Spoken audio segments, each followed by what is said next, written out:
स्वागत मित्रों। आज की प्रेस वार्ता बहुत दुखद विषय के साथ करनी पड़ रही है। विषय ये है कि विकास की गंगा कही जाने वाली नेशनल हाईवे 707 मौत की गंगा बन गई है। अब तक 25 हत्याएं नेशनल हाईवे 707 के द्वारा लोगों की गई है, जिसमें 11 साल बच्चे से लेकर और 58 साल के बुजुर्ग तक की हत्याएं इसमें शामिल हैं। महिलाओं से लेकर पुरुष, बुजुर्ग, बीमार। मीनस में सबसे पहले 4 लोगों को जब ब्लास्टिंग हुई थी, जब पत्थर के नीचे 4 लोग आए थे, वहां से ये सिलसिला चालू हुआ और अभी रुकने का नाम नहीं ले रहा है। कल 11 साल के मासूम की जान चली गई, जो क्षेत्र के लिए बहुत पीड़ादायक और बहुत दुखद बात थी।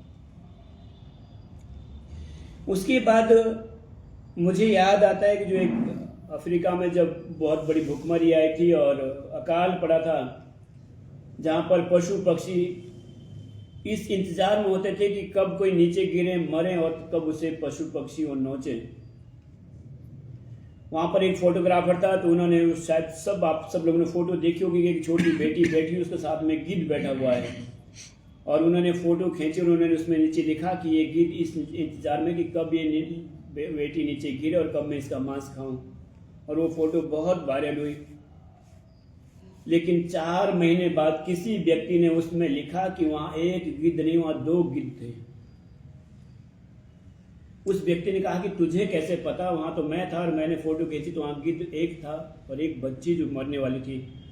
उस व्यक्ति ने लिखा कि एक गिद्ध के रूप में आप भी वहां पर उपलब्ध थे, कि अगर आपने उस बच्ची को उसमें उठा लिया होता, बचा लिया होता, तो आज वो बच्ची जिंदा होती, मरती नहीं।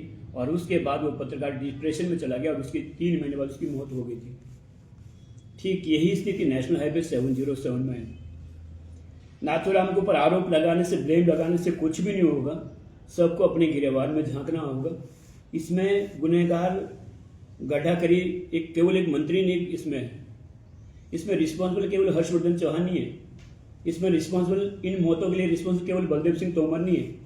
इन मौतों के लिए प्रत्येक वो व्यक्ति रिस्पॉन्सिबल है जो नेशनल हाईवे से किसी न किसी माध्यम से जुड़ा हुआ है।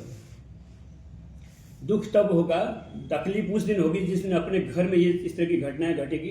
तकलीफ उस दिन आप लोगों को होगी।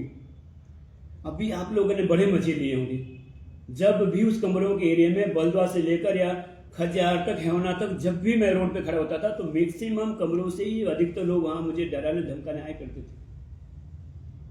किसी से बात छिपी नहीं है।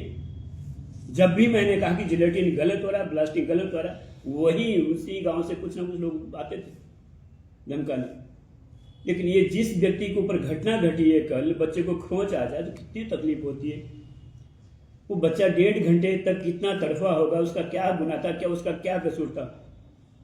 उसका केवल इतना गुनाह था कि हमारे यहाँ जनप्रतिनिधि इतने निकम्मे चुने हुए हैं जिन्हें केवल अपने और अपने चमचों की पेट की पड़ी है। इन्हें गेंडा भी कहा जा सकता है। एक गेंडे की इतनी मोटी खाल इनकी है कि इसमें फर्क नहीं पड़ता।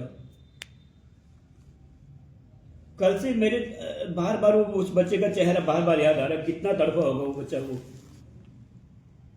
उसका गुनाह, उसका जुर्म केवल ये था कि वो शिलाई विधानसभा में पैदा हुआ है, जहां निकम्मे और नालायक नेता है, जहां निकम्मे और नालायक गेंडे पैदा हुए हैं। नेता जिन्हें कहा जा सकता, और इनके छुट भैया नेता छोटे गेंडे जिन्हें कहा जा सकता है,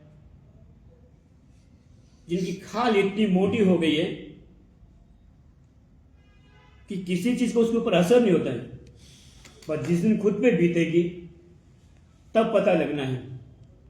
कल पूरी रात नहीं सो पाए। मुझे वो बार बार वो बच्चा याद आता था। उससे क्या कसूर था? स्कूटी पे बैठा था, घर जाने की तैयारी में था। उसके माँ बाप घर में इंतजार करे होंगे। हमारे भी बच्चे, हमारे भी छोटे बच्चे, हम इंतजार करते हैं अभी आएगा, अभी आएगा, अभी बच्चा घर आएगा। सब लोग इंतजार करते हैं। उसकी माँ के ऊपर क्या बीती होगी जब उसका बेटा घर ना आके एम्बुलेंस में पहुंचा के लाया गया होगा। उसके ऊपर क्या बीती होगी, क्या बीती होगी उस पिता के ऊपर, उतारी जाएगी ना। वो मोटे गेंडे हो चाहे पतले गेंडे हो, छोड़ेंगे नहीं लोगों को। हम लोग बख्शा नहीं जाएगा एक को। और कल ये कागज, ये देखिए, मतलब ड्रामा देखिए, ड्रामा आप ये देखिए इसमें लिखा क्या लिखा है। इसमें लिखा हुआ क्या है? कुछ भी नहीं। एक एसडीएम में नीला है क्या एसडीएम में? राहुल डे के पास क्या पावर है? वो व्यक्ति यहां आके हमारे लोगों को उनको गुमराह करके हमारे जानों के साथ खेलते रहेंगे। और ये दोनों निकम्मे नेता और इनके जो छोटे गेंडे, कल दिखे कोई भी एक वहां पर भीड़ में? इन्हें पता था कि हम अगर भीड़ में गए तो हमें भी कुचला जा सकता है, पता था इन लोगों को। उसी कमरों में मैं एक बार नहीं सैकड़ों बार गया हूं, जो उनके मकान गिरे थे तब भी हमने कहा कि रोड चौड़ा करो, रोड चौड़ा करो। रोड पहले से भी और तंग हो गया है, लोग सेटिंग करने में लगे हुए हैं। कोई हर्षवर्धन के माध्यम से सेटिंग करवाता है, कोई बलदेव के माध्यम से सेटिंग करवाता है। मेरा मकान बचवा दो, मेरी जमीन बचा दो। मैं ये कहना चाहता हूं, जब पैसे दिए गए तो क्यों बचाए जाए?